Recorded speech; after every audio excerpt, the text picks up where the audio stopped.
Hello again. Now it's come the time to look into practical sparring training. This is still very much structured, but this will prepare you to the actual free fighting, free sparring, because after this episode you will know what to do.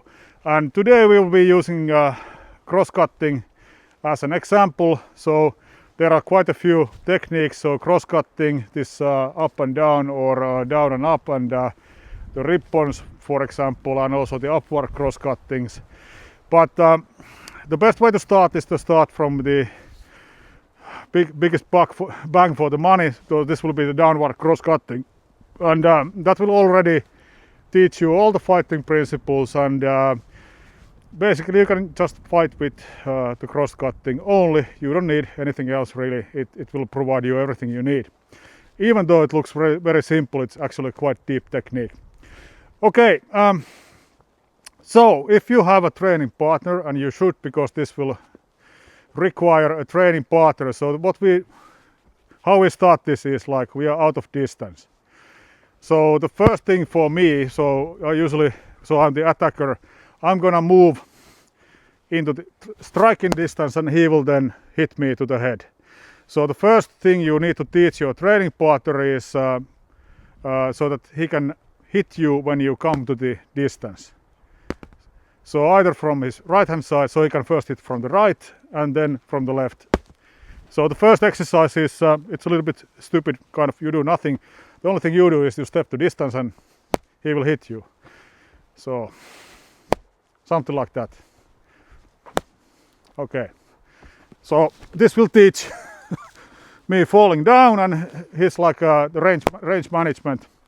So I come forward, but if I'm too far, so he's not gonna strike me yet. So he gets the correct range over there, and he can try like striking from the left also, like that. Okay.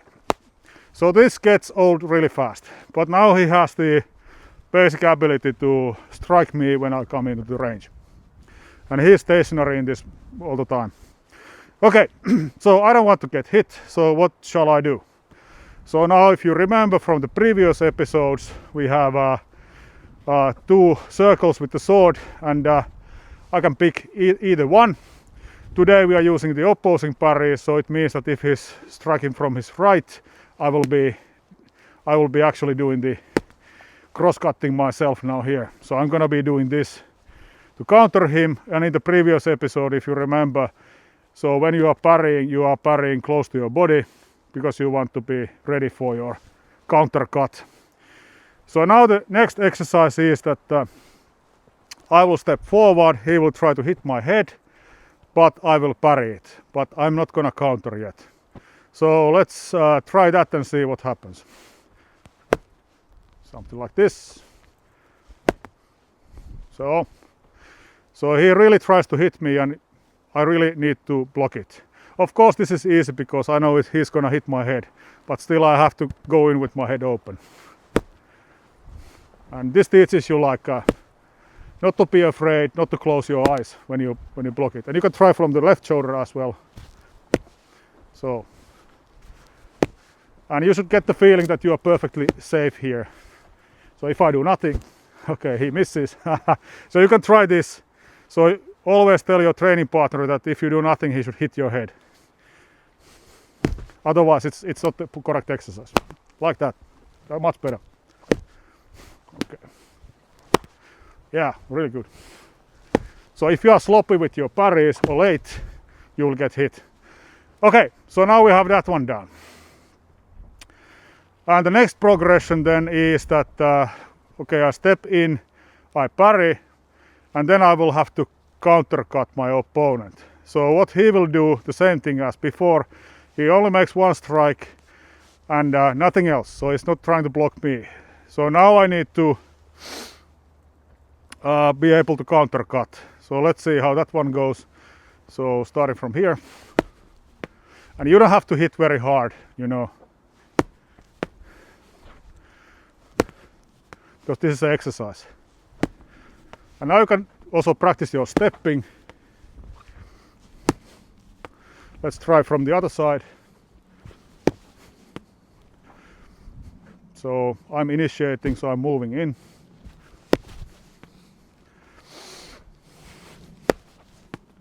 Okay. And tell your training partner, really try to hit your head. So if you do nothing, because you have to get the skill to parry his strikes every time. This should be easy because you know he's striking your head, not your leg. And you also prepare like the correct movements here. And remember, when you are blocking, you go backwards with your sword. So the figure eight is here. Okay. That's that. And then the next progression, of course. So since we walked in, we parried, we hit him. Now he will block it. So let's do it slowly first. So starting from the same position, I will walk in, I will parry, I counter, now he blocks this. Okay, so he will block this now. So now he can also get some practice here, like and now my task is actually, when I have blocked his strike, now I need to get like in with some speed. So this makes it more challenging for him to block my strike, my counter strike. And he has to be, if he doesn't do the his block correctly, so meaning that if he goes forward, he will get hit. But if he does it correctly, if he goes backward, then he won't get hit. So he also now has to learn after his strike that have the correct blocking motion in place. So this is what we are now learning. So we can start with somewhat slow speed, so that he gets the block every time.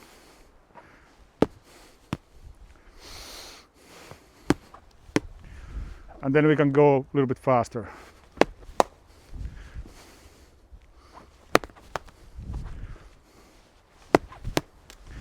Yeah, yes, very good.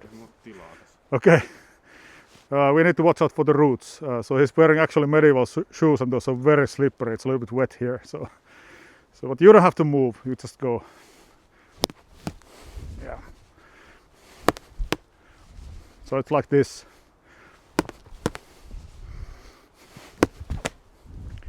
Okay, from the other side, same story. So we start slow. So in order for him to get the movement correctly. Yes. Like that.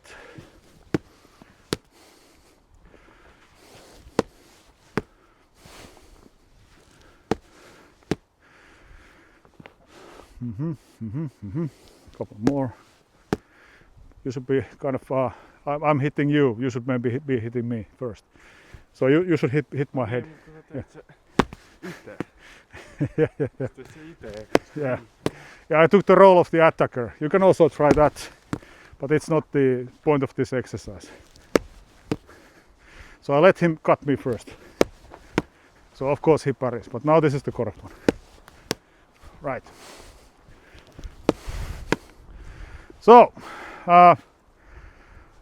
that's basically it, and now it's quite easy for you to understand that once he has blocked my strike, so he has pretty much only two options. So one option is move away out of range, or when you have blocked, he will countercut me. So then it becomes the actual sword fight now. We are now, in the beginning, we are using the high angles only. So what it kind of looks like then, so we can try a few times. So maybe not the full speed yet, but close to it. So you can be stationary, I can be moving. There are many ways to do this. But if we start from the same idea, it's like I go forward and he cuts. I kind of cut, and you can now try to countercut me again. So I try to get out of distance again. For example, something like this.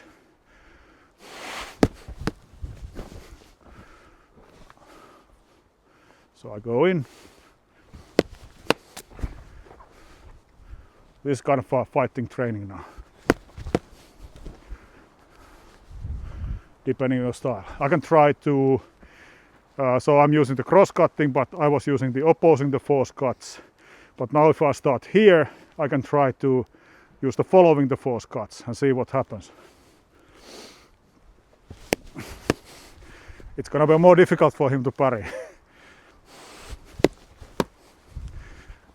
Yeah. Ah, watch out for the roots.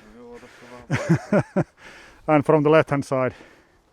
So if I kind of start like in the mirror position, so I'm using the following the force cuts. So basically, yeah.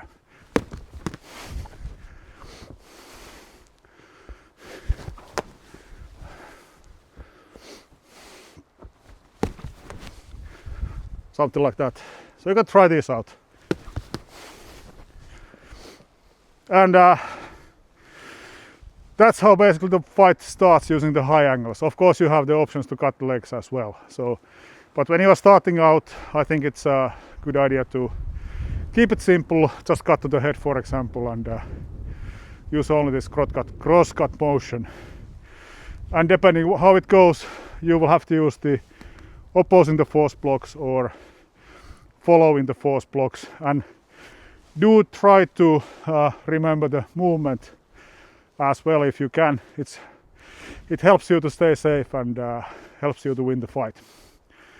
Okay, so to recap, the biggest thing here was this cross cutting, and you shouldn't do it in front of yourself. Always do it a little bit to the side. So when you are blocking, you will pull your sword back, and when you are cutting, you will push your sword forward. So when you are blocking, you will pull your sword back and then cut here. So this is the block, this is the cut. Block, this is the cut. So, but your sword tip is doing the infinity sign or lying down figure eight over here. Right, and if your style is something else, you can do it like kind of micro movements as well. So you can cut here, maybe block here, cut here, block here, cut here. So this is also the same movement, but it's much smaller. Okay, I think that's plenty for today. So until next time, bye bye.